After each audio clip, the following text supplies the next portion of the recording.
신학의 대중화와 현장화를 추구하는 이신근TV에 오신 여러분을 뜨겁게 환영합니다. 반갑습니다. 고맙습니다. 이신근의 책 읽기입니다. 예수의 정체와 의미, 제가 쓴 책, 이 책을 소개합니다. 30번째입니다. 오늘은 예수의 죽음을 한번 깊이 살펴보기로 하겠습니다. 10. 떨어져 죽음, 미랄 예수. 1. 예수의 죽음은 그의 삶과 무관하지 않다. 지금까지 우리는 예수의 정체를 여러 가지 측면에서 조명해 보았다. 다시금 간단히 줄여 말한다면 예수는 성육신한, 육신으로 오신 하나님의 아들로서 어린이로 태어났고 항상 어린이의 모습을 간직함으로써 인간을 억압하고 지배하는 권력자들, 어른 권력자들을 비판했다. 예수는 민중의 편에 서고 진의 민중이 됨으로써 민중을 착취하고 억압하고 민중을 고난 속으로 몰아넣는 부자들을 예리하게 격렬하게 비판했다. 예수는 생명으로 몰아서 인간을 죽음으로 내모는 죽음의 세력, 사탄을 추방했고 인간을 죽음으로 내모는 죽음으로 이끌어가는 질병 때문에 고통을 당하는 병자를 고쳤다. 예수는 자연인의 모습으로 옴으로써 자연이야말로 하나님의 창조 세계야말로 하나님의 현존과 계시를 생생히 드러낸다는 사실을 밝혔고 자연과 깊이 소통하면서 자연 기적을 일으켰다. 또 예수는 자유인으로 옴으로써 인간을 비참한 노예로 전락시키는 악한 힘, 예컨대 권세, 재물, 만몬, 율법 혹은 율법주의, 염려, 근심, 걱정, 증오, 미움, 죄책감 이런 것으로부터 인간을 해방했다. 그러나 지금까지 우리가 그려본 예수는 전통적인 예수 이해, 예수상을 모두 포괄하지는 않는다. 고대 그리스도인들에게는 매우 중요하게 여겨졌던 여러 예수의 칭호, 예컨대 하나님의 아들, 인간의 아들, 인자, 메시아, 그리스도, 주 이런 칭호들은 우리가 이해하기 매우 어려울 뿐만 아니라 현대인들에게는 매우 낡고 몸이 건조한 칭호들이 되었다. 참으로 예수의 칭호는 서로 다른 교회의 사회적 종교적 배경 속에서 형성되고 전달되었으며 처음부터 고정되었던 것은 아니다. 그것은 이미 초기부터 계속 서서히 변화되어 가고 있었다. 그리고 예수의 칭호는 서로 간에 영향을 주면서 복잡하게 서로 융합, 섞이기도 했고 다른 칭호에 의해 자주 변형되거나 또 대체되기도 했다. 그러므로 오늘 우리는 특정한 칭호를 영원불변한 보물처럼 계속 고수하거나 고집할 필요는 없으며 오직 특정한 칭호만이 예수의 정체를 가장 분명하게 표현한다고 주장할 수도 없게 되었다. 그러므로 필자는 특히 오늘날 우리에게 의미있게 다가오는 예수의 모습을 현대적인 이미지로 좀 더 친근하게 그려보려고 했었다. 이제 우리는 예수가 죽음에 이르게 된 과정과 그의 죽음이 주는 의미를 살펴보려고 한다. 생명으로 온 예수는 왜 죽을 수밖에 없었는가? 누가 예수를 죽였고 어떤 과정을 통해 예수는 종국적으로 죽음을 맞이할 수밖에 없었는가? 그리고 예수는 자신의 죽음을 어떻게 이해했으며 자신의 죽음에 어떤 의미를 부여했는가? 했다면 어떤 의미를 부여했는가? 그리고 예수의 죽음은 오늘날 우리에게는 무슨 의미를 주고 있는가? 오늘은 그 첫 번째 문제 질문입니다. 예수의 죽음은 그의 삶과 무관하지 않다. 오늘날 눈부신 문명을 자랑하는 세계가 온갖 이유 때문에 온갖 모습으로 갈기갈기 찢겨져 있고 분열되어 있듯이 교회도 역시 온갖 이유 때문에 온갖 모습으로 온갖 교파와 형태로 찢겨져 있고 분열되어 있다. 이런 분열과 갈등은 한편으로는 자본주의적이고 신자유주의적인 세계에서 교회에게 자유로운 경쟁과 창조적인 발전, 창조적인 선교, 목회 형태를 위한 동기를 제공하지만 다른 한편으로는 일치와 화해의 복음을 증언하고 실천하는 일을 가장 크게 방해하는 걸림돌로 작용한다. 그리스도인들이 예수를 인식하고 이해하는 방식과 예수를 믿고 따르는 방식에서도 오늘날 교회는 심각하게 분열된 모습을 드러내고 있다. 이른바 보수적인 그리스도인들은 낡고 무의미해진 과거의 예수 칭호를 앵무새처럼 계속 진부하게 반복하고 있는 듯이 보이고, 이른바 진보적인 그리스도인들은 무조건 새롭거나 생소하거나 신선한 예수 칭호를 마구 끌어온다. 이보다 더 심각한 현상은 다음과 같은 것이다. 보수적인 그리스도인들은 예수의 삶에 대해서는 거의 전혀 관심을 보이지 않는 듯이 보이며, 그래서 예수를 따르는 삶과 제자의 길을 진지하게 고민하지 않는다. 왜 보수적인 그리스도인들, 아니 대개의 한국 그리스도인들이 예수의 삶에 대해서는 거의 별로 관심을 보이지 않을까? 여러 가지 이유가 있겠습니다. 예수님처럼 살아가는 것이 어렵기 때문이기도 하지만, 모든 교회가 공통적으로 고백하는 사도신경에도 나타나듯이 예수가 동정녀 마리에게 태어났다.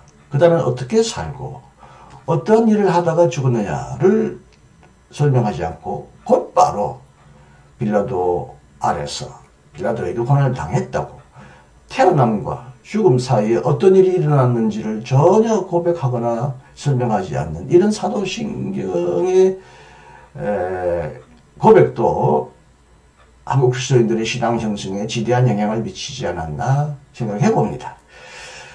한국 그리스도인들은 보수적인 그리스도인이라고 했지만 대개 한국 그리스도인들도 다 마찬가지입니다. 예수의 삶을 단지 죽음을 위한 하나의 과정, 일시적인 준비 과정으로만 이해하려고 하며, 예수의 죽음만을, 예컨대 십자가 혹은 십자가의 보혈만을 결정적이고 유일한 구원 사건으로 이해하려고 한다. 더욱이 죽은 후에 곧장 하늘나라 천국에 간다고 믿는 많은 한국의 그리스도인들은 이 땅의 삶을 내세를 위한 하나의 준비 차원, 잠정적으로 잠시 거하는 나그네의 삶처럼 생각하며 이 삶의 의미를 최종적으로 진지하게 생각하지 않고 하나의 허무하고 상대적인 존재고 본향에 이를 때까지 방황하며 살다가 떠나야 할 하나의 타향으로 생각하죠. 따라서 예수의 지상적인 삶, 이 땅에서 살았던 그 치열한 삶을 진지하게 사고하고 그 삶의 모습에 따라 살아가려고 실천하려고 노력하는 모습을 자주 잘 보여주지 않는다. 예수의 죽음으로 말미암아 구원의 보장을 받았다. 예수의 십자가의 보혈, 속죄의 죽음으로 우리는 죄로부터 죽음으로부터 구원을 받았다.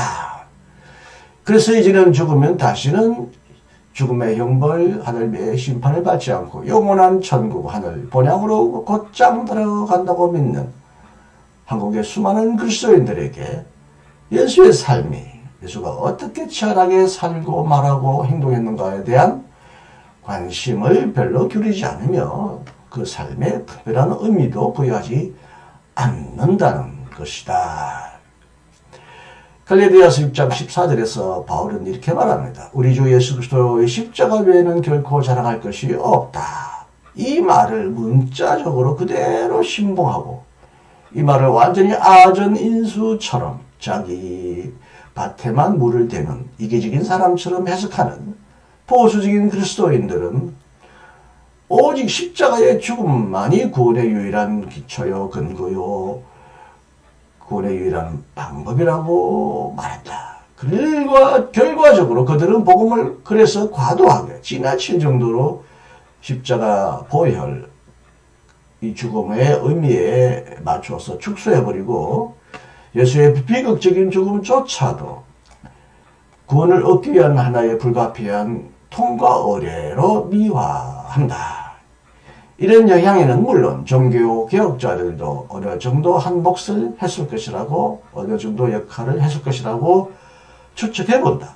인간의 업적과 공로를 구원의 근거로 강조했던 가톨릭 교회에 대한 저항의 구호로서 그들이 주창했던 오직 믿음만으로라는 구호는 오직 예수의 죽음만을 구원의 유일한 기초인 듯이 그렇게 믿게 만들었고, 그래서 예수의 삶을 무의미하게 여길 수 있는 신학적인 근거와 핑계를 제공했다.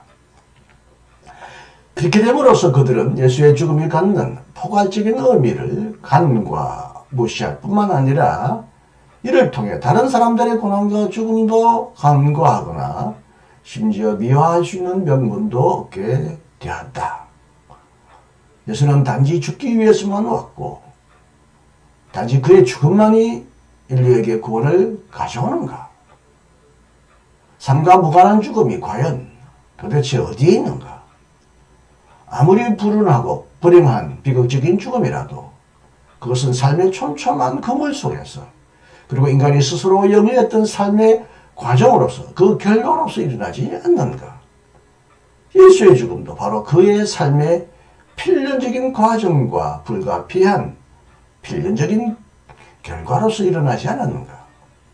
과연 예수의 죽음은 예수의 상과는 아무런 연관성이 없는, 어떻게 살았든 상관없이 예수는 죽어야 했고, 혹은 죽기 위하여 죽여달라고 어쩔 수 없이 로마에게 저항할 수밖에 없었지만 그 저항은 아무런 의미가 없다. 오직 죽음만이 의미가 있다. 예수의 죽음은 예수가 치열하게 삼고 투쟁했던, 비판했던 그 사회의 부조리한 현상과 악한 현실과는 무관하게 그 자체로서 독립되어 있는, 그 자체로서만 구원으로 인도하는 충족, 더 이상 다른 요인이 필요 없는 유일한 구원 현실로서 독립적이고 유일한 현상이었는가?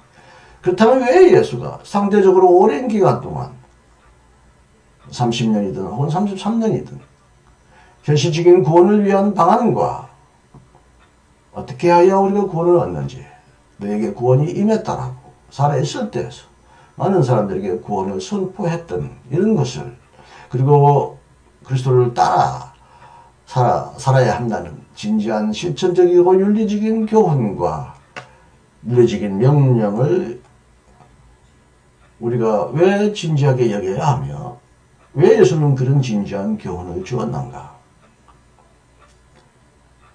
예수의 삶과 교훈이 우리의 구원에 아무런 필연적인 의미를 가지고 있지 않는다면 그것이 무슨 이유로 오늘 우리에게 의미를 가지고 있겠고, 오늘도 설교하고 선포하고 실천해야 하는가? 오직 죽음만을 믿음으로써, 예수의 대속적인 죽음만을 믿음으로써만 우리는 구원을 얻는다라고 믿음으로써 예수의 삶을 얼마나 형편없는 것으로, 부수적인 것으로, 보잘것없는 것으로 폄하하지 않았는가? 만약 오직 예수의 죽음만이 중요하다면 결국 그의 삶은 출생과 죽음 사이에 있는 하나의 간주곡으로서, 하나의 의미 없는 주제곡이 아니라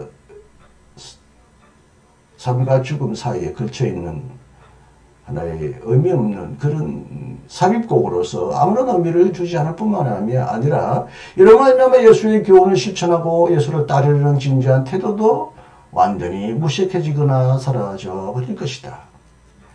디트리트 보네프가 예수를 따르기를 촉구하지 않는 은혜를 값싼 은혜라고 불렀다면, 나는 이런 은혜를 예수의 삶과 무관하게 우리를 예수에게로 인도하고 구원을 가져다 주려고 하는 모든 은혜를 나는 값싼 은혜보다 더 값싸기보다는 오히려 가짜 은혜라고 부르고 싶다. 그것은 일종의 짝퉁 은혜이기 때문에 값싼 은혜라고 불릴 자격조차 없다. 오늘 특히 한국교회의 심각한 위기는 바로 이로부터 유래한다고 볼 수 있을 것이다. 그러나 이른바 진보적인 그리스도인들은 예수의 죽음을 예수의 삶에 비해 또 거꾸로 덜 진지하게 여기거나 아예 진지하게 여기지 않으려고 하는 경향도 강하다. 보수적이고 전통적인 그리스도인들이 예수의 죽음만을 과장하고 미화함으로써 현실 속에서 인간이 경험하는 숱한 고난을 회피하고 미화하는 명분을 준다고 믿는 그들은 예수의 죽음보다는, 즉 보수적인 사람들은 예수의 죽음만을 강조한다고 믿었기 때문에 진보적인 자들은 이제 예수의 죽음을 진지하게 여기려고 하기보다는 또 하나의 극단적인 반대 현상으로서 예수의 삶에 더 큰 비중을 두려고 하며 이를 통해 현실의 고난을 극복할 수 있는 지혜와 힘을 얻기를 원한다.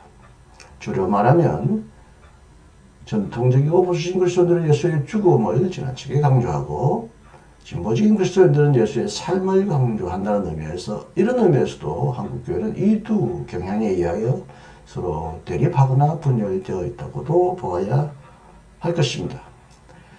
오늘날 다른 말로 말하면 진보적인 그리스도인들은 역사적 예수를 더 중시하고 보수적인 그리스도인들은 캐리그마적 예수를 더 중요하게 여긴다고 말할 수 있을 것이다. 세상 현실에 대한 그리스도인의 책임을 매우 강조하는 진보적인 그리스도인들은 예수가 세상 한가운데서 어떻게 말하고 행동했는지를 세심하게 관찰하며 그래서 예수처럼 말하고 예수처럼 살기를 원한다. 그러므로 예수의 죽음은 예수의 삶에 비해 상대적으로 덜 중요한 가치를 지니게 된다. 그 결과 어떤 이들은 예수의 죽음 속에서 까마득히 먼 옛날에 현실개혁, 혁명에 실패한 한 혁명가의 불행한 죽음을 보려고 한다. 만약 예수의 죽음에 의미가 있다면 그것은 현실을 개혁하려는 자들이 다시는 반복해서는 안 될 안타까운 실패의 원인을 꼼꼼히 점검하거나 불의에 맞서 싸우다 죽은 예수의 희생적인 죽음을 회상함으로써 오늘 우리도 예수처럼 용감하게 진지하게 희생하고 헌신할 수 있는 용기를 되살리는 것이 될 것이다.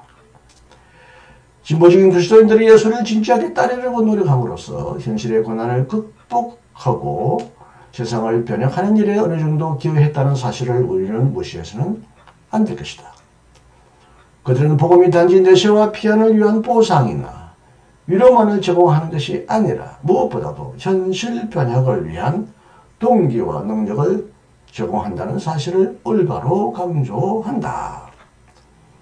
그럼에도 불구하고 그들, 즉 진보적인 그리스도인들은 예수가 단지 삶을 통해서만이 아니라 죽음을 통해서도 하나님 나라를 선포하고 실현했다는 점을 알려고 잘 노력하지 않는다. 보수적인 그리스도인들이 예수가 삶을 통해 보여준 하나님의 은혜를 값싼 은혜나 가짜 은혜로 만들었듯이 진보적인 그리스도인들은 예수가 죽음을 통해 보여준 하나님의 은혜를 현대인에게는 무의미한 고대의 캐캐먹은 신화적인 것으로 해석해버린다. 이로써 예수가 말과 행동으로 삶과 죽음으로 살거나 죽거나 그의 삶 전체로서 삶과 죽음을 통틀어서 일관되게 정언하고 실천했던 온전한 구원의 현실, 하나님 나라의 그 구체적인 현실이 그들을 통해서도 즉시 축소되어 버린다. 그렇다면 우리는 예수의 죽음을 어떻게 보아야 하겠는가? 한편으로 우리는 그의 죽음을 그의 삶과의 연관성 속에서 살펴봐야 한다. 그의 죽음의 원인이나 과정 그 전체가, 그리고 그의 죽음의 의미조차도 그의 삶을 올바르게 이해하지 않고는 이해될 수 없으며 그의 삶도 가난한 사람들을 위한, 물론 죄인들이기도 하지만 모든 죄인들을 위한 하나님 나라의 복음이 없이는 이해될 수 없다. 예수가 죽음에 이르게 된 과정도 그의 삶의 과정을 통해 이해되어야 하듯이 그의 죽음이 지니는 의미도 그의 삶을 통해 설명, 해석되고 이해되어야 한다. 만약 그렇지 않다면 예수의 죽음은 현실과 그의 삶과 무관한 하나의 동떨어진 사건, 해프닝, 신화, 혹은 현대인의 심리적인 투사, 자기가 바라보고 싶어하는 대로 자기의 욕망을, 자기의 생각을, 관념을 투사하는 것으로서 예수의 죽음은 매우 현실과 무관한, 예수의 삶과도 무관한 허망한 것으로 공중에 붕 뜬 허구적인 것이 될 것이고, 그래서 현실을 위한 실제적이고 실천적인 의미를 전혀 주지 못할 것이다. 다른 한편으로 우리는 예수의 삶 속에서도 이미 죽음을 위한 과정, 바울이 말한 대로 매일매일 죽노라, 매일의 죽음이 그 속에 깊이 들어가 있었다고 해야 한다. 그는 태어날 때부터 죽기까지 매일 하나님 앞에서 자신을 죽이고 비우고 낮추고 이웃을 위해 자신을 희생하는 섬김의 삶을 살았다. 따라서 그의 삶도 항상 죽음과 함께 얽혀 있었다고 보아야 한다. 비록 그의 생물학적인 죽음은 비교적 짧은 시간 동안 십자가에서 몇 시간 동안 일어났지만, 예수는 자신의 모든 것을 인간의 구원을 위하여 항상 주고 있었고 선사하고 있었고 희생하고 봉사하고 있었다고 보아야 한다. 그렇다면 예수의 죽음이 그의 삶을 통해 해석되어야 하듯이 거꾸로 그의 삶도 그의 죽음을 통해 해석되어야 한다. 그러나 초대 그리스도인들의 예수 죽음 이해는 단지 죽음 이전의 예수의 삶으로부터 이루어진 것만이 아니다. 예수의 부활을 목격한 그들은 예수의 모든 삶을 다른 한편으로는 부활로부터 다시 새롭게 이해하기 시작했다. 따라서 예수의 죽음은 단지 죽음 이전의 그의 삶으로부터만 해석되었을 뿐만 아니라 죽음을 극복함으로써 새로운 생명으로 부활한 예수, 성리자 예수, 영광의 예수로부터도 해석되었다. 그러므로 우리는 예수의 죽음을 그의 부활의 빛으로부터도 조명할 필요가 있다. 다시 말하면, 결론적으로 말하면 그는 단지 삶의 불가피한 결과로서만 죽음을 맛보았던 것이 아니라 새로운 삶을 위한, 새로운 생명을 위한 절대적인 전제로서도 죽음을 맛보았던 것이다. 네, 끝나지 않았군요. 그리고 예수의 죽음이 그의 전체적인 삶의 맥락 안에서 이해되어야 하듯이 그것은 또한 예수가 살았던 시대의 상황과 구조 안에서 입체적으로, 역사적으로 이해되어야 한다. 왜냐하면 그는 하나님 앞에 서 있는 고독한 단독자, 기르케고르가 말한 고독한 단독자로서 골방이나 외진 곳에서, 사막이나 수도원 속에서 조용히 살다가 자연적인 생명을 마치고 죽은 것이 아니라 하나님의 나라를 공개적으로 외치고 선포하고 실천하다가 그의 원수들에게 사로잡혀 높은 십자가에 매달려 십자가에 못 박혀 공개적으로 지역적인 죽음을 죽었기 때문이다. 더욱 예수는 한낮에 그리고 큰 소리를 외치면서 하나님, 나의 하나님, 왜 나를 버리셨나이까? 라고 외치면서 죽어갔다. 그러므로 그의 죽음은 은밀하고 사적인, 개인적인 죽음이 아니라 공개적이고 공공연하고 공적인 죽음이었고, 그래서 사적인 의미만을 남기는 것이 아니라 공개적이고 공적이고, 그래서 실제적이고 현실적이고 구체적인 그리고 정치적인 의미, 분명한 현실적인 의미를 남길 수밖에 없었다.